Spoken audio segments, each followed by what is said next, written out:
Good evening बच्चों। तो आज हम स्टार्ट करेंगे लोकतांत्रिक राजनीति में पहला चैप्टर है हमारा 10वीं क्लास में, सत्ता की साझेदारी। तो ये सारे बच्चों के लिए इम्पोर्टेंट है। तो पहले तो हमें देखना है कि हमारी पुस्तक का नाम है लोकतांत्रिक राजनीति।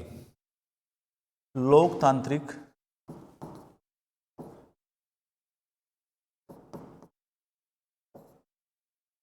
राजनीति। तो दो वर्ड हैं हमारे पास, एक है लोकतांत्रिक और एक है राजनीति। तो पहले राजनीति का अर्थ देख लीजिए।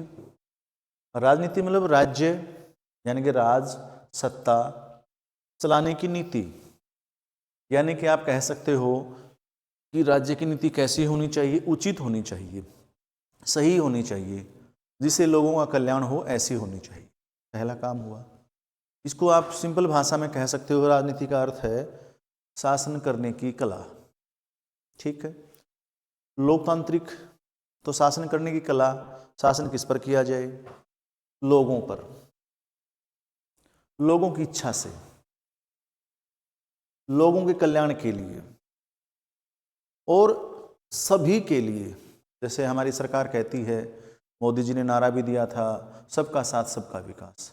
तो सबको साथ लेकर के चलने वाला, तो सबका कल्याण होना चाहिए। लोकतांत्रिक राजनीति शासन का ऐसा रूप जो सबके कल्याण की बातचीत करे, सबको साथ लेके सबके विकास की बातचीत करे, तो लोकतांत्रिक राजनीति हो।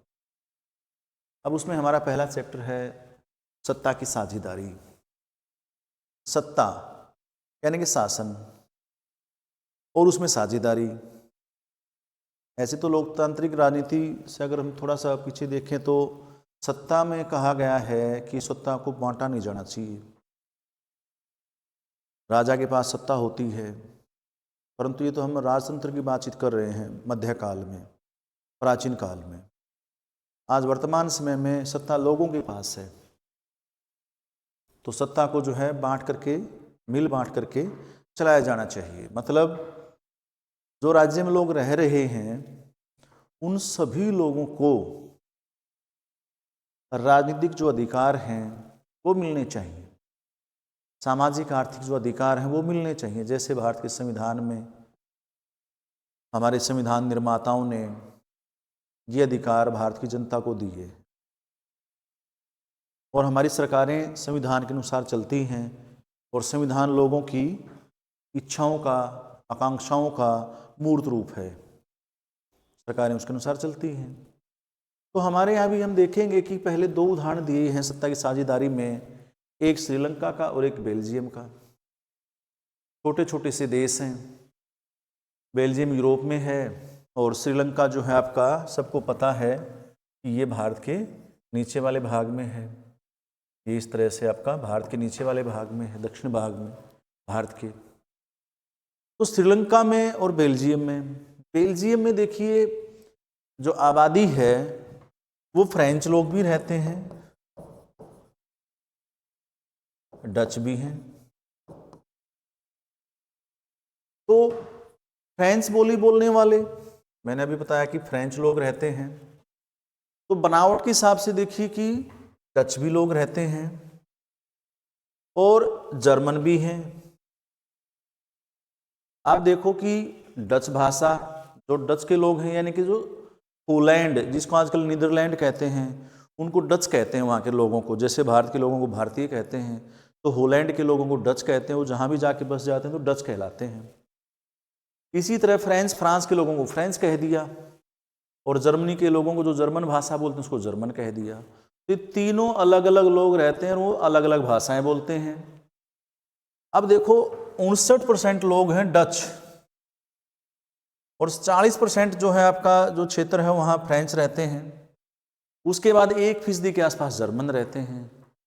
अब देखो अल्पसंख्यक हो गए फ्रेंच और जर्मन और बहुसंख्यक हो गया डच। बहुसंख्यक का मतलब जो संख्या में ज़्यादा है। जैसे भारत में हिंदू हो गया बहुसंख्यक, ईसाई या बौद्ध या जैन ये हो गया अल्पसंख्यक, क्योंकि उनकी संख्या कम है भाई। तो जो संख्या में ज़्यादा बहुसंख्यक, जो संख्या में थोड़ा कम वो अल्पसंख्यक। तो संख्या में ज़्यादा है डच और उसके बाद हैं अल्पसंख्यक में फ्रेंच, जर्मन। अब दिक्कत ये है कि भाई ये जो अल्पसंख्यक लोग हैं ये तुलनात्मक रूप से ये जो डच लोग हैं इनसे ज्यादा प्रभावशाली हैं, शक्तिशाली हैं।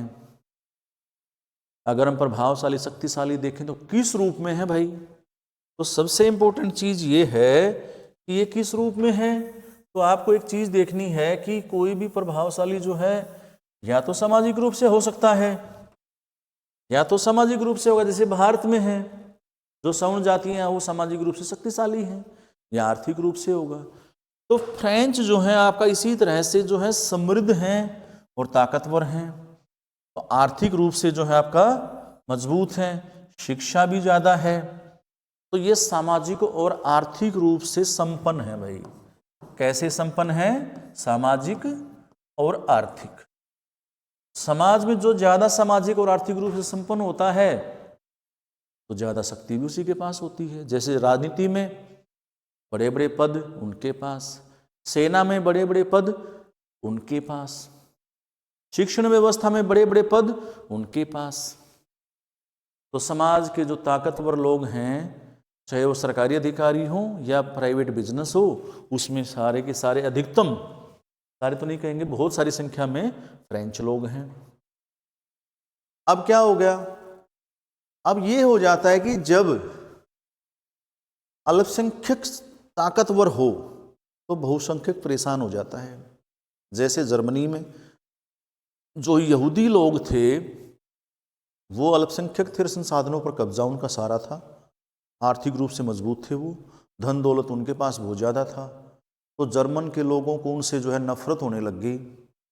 और सेकेंड वर्ल्ड वार के समय देखते हो आप कि हिटलर जैसे क्रूर नीच घटिया आदमी ने उन लोगों को चुन चुन करके मारा, वो फांसी देने लग गया उन लोगों को, और आसपास के लोग इसलिए साथ देने लगे कि उनके संसाधनों पर लूट कर लेंगे, उनके बाद जाने के बाद उनके साधन उनके हो जाएंगे।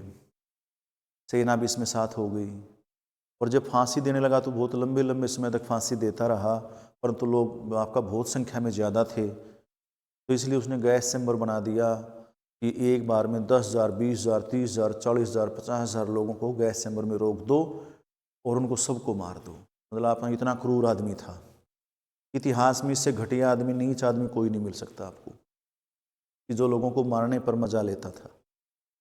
तो ये क्या कारण था कि ये नफरत क्यों फैली? क्योंकि जो अल्पसंख्यक लोग थे, जैसे यहाँ मैं बेल्जियम की बात कर रहा हूँ, तो जर्मनी में वो यहूदी लोग थे अल्पसंख्यक, जिसको आजकल हम इजराइल के लोग कहते हैं, उनको मारा जाने लगा, काटा जाने लगा, उनके अंग बेचे जाने लगे। तो ये नफरत पैदा हो गई अल्पसंख्यकों के प्रति। तो ऐसा किसी भी देश में हो सकता है। क्या बेल्जियम में भी ऐसा हुआ? क्या अल्पसंख्यक और बहुसंख्यक में जो है आपका नफरत हो गई, बहुसंख्यक अल्पसंख्यक को मारने के लिए उतारू हो गया? आगे देखेंगे हम इसको।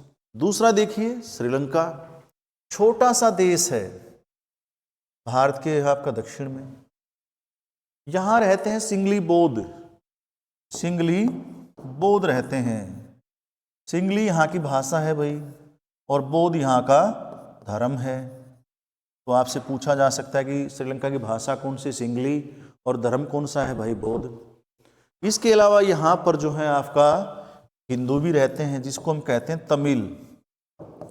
ये दो प्रकार के हैं, एक जो भारत से गए थे और एक जो श्रीलंका में हैं, वहीं के लोग हैं। इसका मतलब ये दूसरा धर्म हो गया श्रीलंका में रहने वालों का। ये धर्म कौन सा है भाई? हिंदू। दूसरा यहाँ पर ईसाई भी रहते हैं, बाकी तो छोटे मोटे और धर्म होंगे, पर मुख्य रूप से तीन हैं। अब बहुसंख्यक कौन है? सिंगली लोग हैं। अल्पसंख्यक कौन है? तमिल हैं, जो कि हिंदू हैं, जो भारत और श्रीलंका के हैं। अब ये भारतीय तमिल यहाँ क्या करने पहुंच गए भाई? मेन चीज ये कि यहां पर क्यों पहुंचे, तो आप देखेंगे कि इसका एक कारण था। कारण ये था कि जब 1815 में श्रीलंका गुलाम हुआ और 1848 तक ये गुलाम रहा,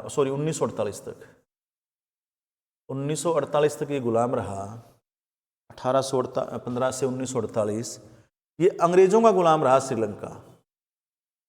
और अंग्रेज जो है आपका एक खेती करते थे जिसको बागानी खेती कहते हैं। बागानी खेती कौन सी भाई? जैसे चाय की, कॉफी की, ये बागानी खेती होती है। तो श्रीलंका में भी ऐसी कंडीशन थी, पहाड़ी एरिया था बहुत सारा, वहाँ चाय की खेती हो सकती थी, रोपण खेती। और चाय की खेती आप देखिए तमिलनाडु में भी होती है, कॉफ़ी की खेती भी होती है तमिलनाडु में, क्योंकि तमिलनाडु में बहुत सारा जो सेवराय जावदी वगैरह का पहाड़ियाँ एरिया जो है आपका, वहाँ पर जो है आपका ये खेती होती है ऊटी वगैरह में। तो आप देखिए कि यहाँ पर ये खेती हो रही थी भारत में, तो अंग्रेज भारत पर भी राज कर रहे थे। तो उन्होंने बहुत सारे ऐसे लोगों को जो कारीगर थे, एक्सपर्ट थे, मजदूर थे और जो जानते थे कॉफ़ी खेती करना या चाय की खेती करना, उनको कहाँ भेज दिया? श्रीलंका में। श्रीलंका में चले गए, वो खेती करने लग गए। श्रीलंका हो गया आज़ाद, सत्ता आ गई श्रीलंका के लोगों के पास और बहुसंख्यक वर्ग हो गया सिंगली। अब इस सिंगली वर्ग ने क्या किया ये भी देखेंगे। तो इसी को अगर हम देखें तो ये तो समझ में आया यहाँ तक, बेल्जियम और आपका इसका जो श्रीलंका का भाग था, मैंने आपको बताया कि कैसे कैसे था, कि दोनों का बेसिक मैंने समझा दिया आपको। अब थोड़ा सा आगे चलते हैं। अब देखें कि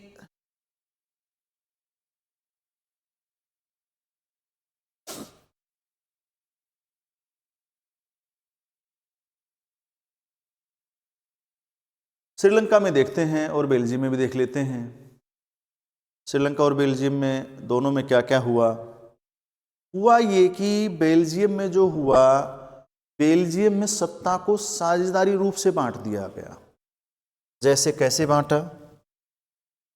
बेल्जियम में डच थे, बेल्जियम में फ्रेंच थे। ये डच थे बहुसंख्यक, ये थे अल्पसंख्यक। दोनों को बराबर बराबर अधिकार दे दिए गए। जैसे हम ये मान लें कि भारत की जो लोकसभा है या संसद है, उसी तरह वहाँ पर भी आपका बेल्जियम की संसद थी।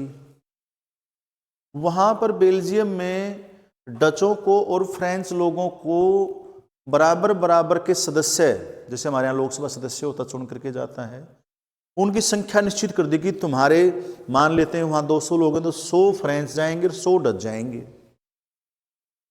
पहले ऐसा होता था कि ज़्यादातर फ्रेंच होते थे। अब अगर डच भी बराबर जाएंगे और फ्रेंच भी बराबर जाएंगे तो डच लोगों की जो समस्या है उसको डच लोगों का प्रतिनिधि उठा सकेगा, कोई भी समस्या है, क्योंकि वो डच लोगों के बीच से गया और उसको पता है कि हमारी समस्या क्या है। जैसे बिहार का कोई सांसद है तो बिहार के क्षेत्र की समस्याओं को, चुनौतियों को समझता है। अगर हरियाणा का आदमी वहाँ चला जाएगा तो उसको नहीं समझेगा। तो इसके लिए ज़रूरी क्या था कि उन क्षेत्रों के लोगों को वहाँ पर प्रतिनिधित्व दे दिया गया और उसने उन समस्याओं को समझा, उसका समाधान करना शुरू कर दिया। डच भाषा और फ्रेंच भाषा दोनों का जो है बराबर सम्मान किया गया। अब उनकी संस्कृति का भी सम्मान हो रहा है, उसको अधिकार भी बराबर मिल रहे हैं। तो इससे क्या हो गया? आपका सत्ता में साझेदारी हो गई मतलब। और जो ये बहुसंख्यकवाद था, यानी कि बहुसंख्यकवाद का मतलब कि अल्पसंख्यक लोगों पर मनमानी की जाए, अपनी सत्ता कायम की जाए, उसको कंट्रोल कर लिया गया। और बेल्जियम में ना कोई दंगा हुआ, ना कोई हिंसा हुई, ना कोई लड़ाई हुई, ना कोई आपस में मनमुटाव हुआ, ना कोई नफरत हुई। और बेल्जियम ऐसे का ऐसा रह गया, कोई गृह युद्ध वगैरह नहीं हुआ। गृह युद्ध मतलब आपस में लोग लड़े, एक देश के लोग सत्ता को लेकर के, अधिकारों को लेकर के, ऐसा कुछ नहीं हुआ वहाँ पर। तो अब श्रीलंका में देख लेते हैं, श्रीलंका में क्या हुआ। हमने बहुसंख्यकवाद वर्ड यूज बेल्जियम के लिए नहीं करा,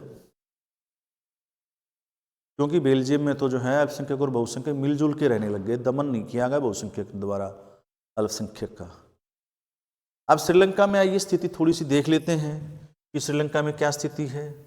श्रीलंका में बहुसंख्यकवाद, इसको जरा देखिए क्या है ये बहुसंख्यकवाद। मैंने अभी बताया कि बहुसंख्यक लोग अल्पसंख्यक लोगों का दमन करें, उनको नागरिक ना माने, सरकारी नौकरियों में हिस्सेदारी ना दें, उनको अधिकार ना दें, चुनाव लड़ने का अधिकार ना दें, उनको वहां से निकालने की साजिश हो जाए, उनके ऊपर हिंसा की जाए। अब बात यह थी कि 1815 में जो श्रीलंका में लोग आए थे, 1815 के बाद, अब बात यह थी कि भाई ये लोग आजादी के बाद 1948 कितने साल हो गए देखिए, तो ये लोग कहाँ जाएं भाई। अब अगर ये भारत में जाएं वापस तो भारत में नहीं रहा इनका कोई। श्रीलंका में इन्होंने आपका दशकों बिता दिए, शताब्दी बिता दी, उससे ज़्यादा शताब्दी से ज़्यादा का समय बिता दिया, 100 साल से ज़्यादा का समय बिता दिया। अब कहाँ जाएंगे। श्रीलंका के जो सिंगली बौद्ध थे, सिंगली जो है आपका, उसको एकमात्र भाषा घोषित किया गया, जबकि मैंने कहा बेल्जियम में फ्रेंच और जो है जर्मन और आपका जो डच थी, उन सबको बराबर दर्जा दे दिया गया। जब सबको बराबर दर्जा है तो फिर आपका दिक्कत होनी ही नहीं भाई। यहां पर केवल एक को दर्जा दिया गया 1956 में। दूसरी बात देखिए, विश्वविद्यालय और सरकारी नौकरियों में सिंगली जो होगा वो ज्यादा पहले आएगा। अगर सिंगली नहीं मिला तो बाकी नंबर तुम्हारा आएगा भाई, और ऐसा हो ही नहीं सकता था। तो यहां इनके लोग बिल्कुल नहीं आ पाए आगे। बौद्ध मत को ही संरक्षण दे दिया गया। अभी मैंने कहा था कि श्रीलंका में तो जो है आपका सिंगली भी हैं, तमिल भी हैं, भारतीय तमिल भी हैं, ईसाई भी हैं, इनको संरक्षण नहीं मिला। केवल आपका सिंगली बौद्धों को छोड़ करके बाकी तो अपने आप को परेशान होने लग गए कि हमारा क्या होगा, हमारे बच्चों का भविष्य क्या होगा। बेगानापन सा हो गया वहां पर कि जहां सदा से रहते आए हैं 100 साल से ज्यादा, और अचानक से आपको बेघर कर दिया गया। तो ये समस्या बढ़ गई। अब जब ये समस्या बढ़ रही है, भेदभाव बढ़ रहा है और अत्याचार बढ़ रहे हैं, तो अब दिक्कत क्या थी कि जो राजनीतिक पार्टियां चुनाव लड़ रही हैं, उनको पता है कि सिंगली लोग ही यहाँ के नागरिक हैं, तो सारी बातें वो सिंगली लोगों की करेंगे, क्योंकि वोट तो उनसे मिलना है, बाकी लोगों से वोट मिलना नहीं है। वो उनके प्रति असंवेदनशील हो गए, यानी कि उनके प्रति ध्यान दिया ही नहीं, उनके प्रति संवेदना नहीं दिखाई, प्यार प्रेम बिल्कुल नहीं दिखाया, उनके प्रति नफरत दिखाने लग गए। बल्कि तो ये राजनीतिक पार्टियों ने सत्ता के लिए उनके प्रति नफरत दिखाया, भेदभाव किया। अब जब आदमी वहां रह रहा है और उसको कोई अधिकार नहीं है, तो वो तो परेशान होगा ही होगा। अब जा कहीं सकता नहीं, तो वहां रहने वाले लोगों के बीच में दूरियां बननी स्टार्ट हो जाएंगी। जैसे घर में एक बेटे को पूरा मान सम्मान दो, दूसरे को बिल्कुल आप साइडलाइन कर दो, तो दोनों भाइयों में दूरियां बढ़नी स्टार्ट हो जाएंगी। सेम यहाँ था, ये 2 भाई थे, सिंगली और आपका जो भारत के लोग तमिल थे, वहाँ रहने वाले तमिल थे, तो उनमें दूरियां बढ़ती चली गई, संबंध बिगड़ गए तमिल और सिंगली लोगों में। और संबंध जब बिगड़े तो इसका परिणाम क्या हुआ? इसका परिणाम ये हुआ कि आने वाले समय में जो है क्या समस्या परिणाम आई, क्या आया? परिणाम ये हुआ कि 1980 के दशक में LTTE बन गया भाई, LTTE, liberation tigers for of Tamil Eelam. Liberation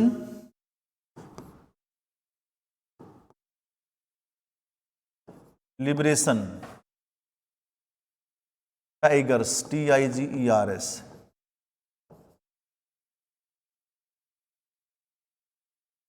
tigers of Tamil Eelam, liberation tigers of Tamil इलम 80 के दशक में बन गया। और जब ये बना तो इन्होंने कहा कि हमें भी वो सारे अधिकार दो जो सिंगली लोगों को मिले हुए हैं। श्रीलंका के लोगों ने मना कर दिया। 80 के दशक में देखो लिखा हुआ है कि पूर्वी श्रीलंका में एक स्वतंत्र तमिल इलम को लेकर के एक संगठन बन गया, LTTE, 1976 में बना। अगर आपसे सन पूछा जाए तो आप बता दीजिएगा कि 1976 में बन गया। और 2009 तक श्रीलंका के लोगों में आपस में गहरा युद्ध छिड़ गया यहां से लेकर के। 1983 में पहली बार आरंभ हुआ था, 1983 से लेकर 2009 तक आपस में लड़ाइयां छिड़ गई, गहरा युद्ध छिड़ गया। तमिल लोग कह रहे थे कि हमें अधिकार दो, और सिंगली लोग कह रहे कि नहीं देंगे अधिकार, तुम यहाँ के हो ही नहीं, तुम निकल जाओ यहां से। अब जाएं कहां, कोई घर बचा ही नहीं बेचारों का। तो अंत में उन्होंने कहा कि श्रीलंका का जो पूर्वी भाग है और उत्तरी भाग है, यानी कि इस भाग में ये पूर्व हो गया और ऊपर का जो भाग था जाफना वगैरह में ये उत्तर हो गया। तो उत्तरी पूर्वी भाग में इन्होंने कहा कि हम एक अलग राज्य दे दो। पहले स्वायत्ता की बातचीत की और फिर कहा कि एक अलग राज्य दो। इसी बात को लेकर के इनमें जो है आपका हिंसा हो गई, नफरत पैदा हो गई और गहरा युद्ध हो गया आपस में ही लोगों में। और गहरा युद्ध का अंत कब हुआ? 2009 में। कब हुआ? जब श्रीलंका के राष्ट्रपति राजपक्षे ने 30,000 से ज्यादा लोगों को मरवा दिया। लाखों की संख्या में लोग तो लगातार मारे ही गए, परंतु युद्ध के दौरान ही 2009 के समय